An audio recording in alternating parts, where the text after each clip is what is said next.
जादुई लीची का घर और टूनी चिड़िया। एक बार की बात है, एक बड़े से लीची के पेड़ पर एक छोटी सी चिड़िया रहती थी जिसका नाम था टूनी। टूनी बहुत ही शरारती और जिज्ञासु चिड़िया थी। वह हमेशा नए नए खेल ढूंढती रहती थी। एक दिन टूनी पेड़ के सबसे ऊपर की डाल पर बैठी हुई थी और दूर दूर तक नजर दौड़ा रही थी। तभी उसने एक चमकती हुई चीज देखी। वह चीज एक बड़ी सी लीची थी, लेकिन यह लीची आम लीचियों से बहुत अलग थी। यह लीची चमकती हुई थी और इसकी चमक सूरज की रोशनी से भी तेज थी। टूनी बहुत उत्सुक हो गई और उसने उस चमकती हुई लीची को छूने की कोशिश की। जैसे ही टूनी ने लीची को छुआ, लीची चमकने लगी और एक दरवाजा खुल गया।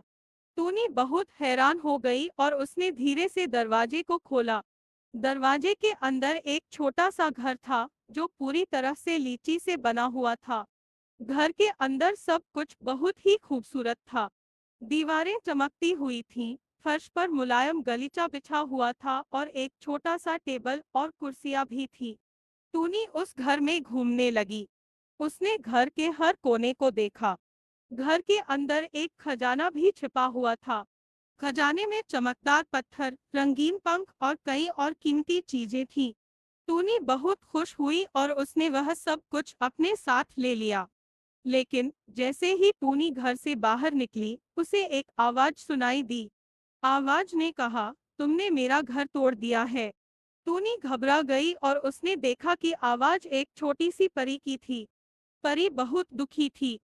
टूनी ने परी से माफी मांगी और कहा कि उसे नहीं पता था कि वह घर किसी का है।